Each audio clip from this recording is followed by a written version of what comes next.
Well, I certainly hope that the United States and every responsible international power will do everything possible to prevent an escalation.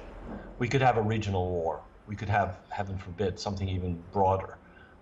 If, for any reason, not only Hezbollah but also Iran are drawn into this, we have the potential for Israel using nuclear weapons.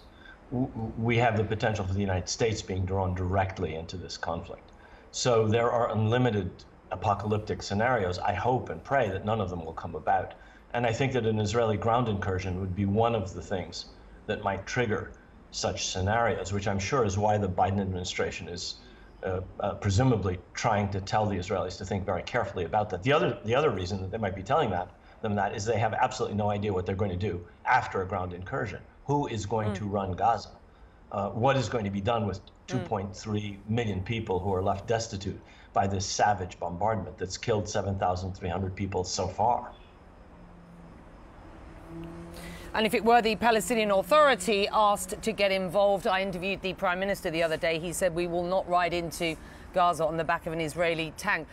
Let's just, before we get to what might happen next, the death toll out of Gaza is hard to wrap your head around. You see the videos of flattened buildings, overwhelmed hospitals, rows of body bags. The US president, though, casting doubt on the figures, the statistics. I hate to use that term because we are talking about human beings here, of course, provided by the Hamas-controlled Palestinian Health Authority. What do you make of this comment coming up? Stand by. I have no notion that the Palestinians are telling the truth about how many people are killed. I'm sure innocents have been killed, and it's the price of waging a war. I have no confidence in the number that the Palestinians are using. What do you make of that? Well, I think that is absolutely despicable.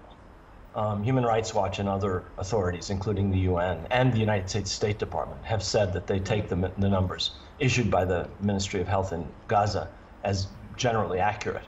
The ministry issued a list yesterday of name, age, ID number of 7,000 people who had been killed up to the day before yesterday. I think that if the president had a shred of decency, he would get on television and apologize for his remarks. It is, of course, in keeping with the line of this administration, which is more Israeli than the Israelis. It sometimes seems like the president is reading from an Israeli teleprompter in his remarks, and I find that remark in particular despicable.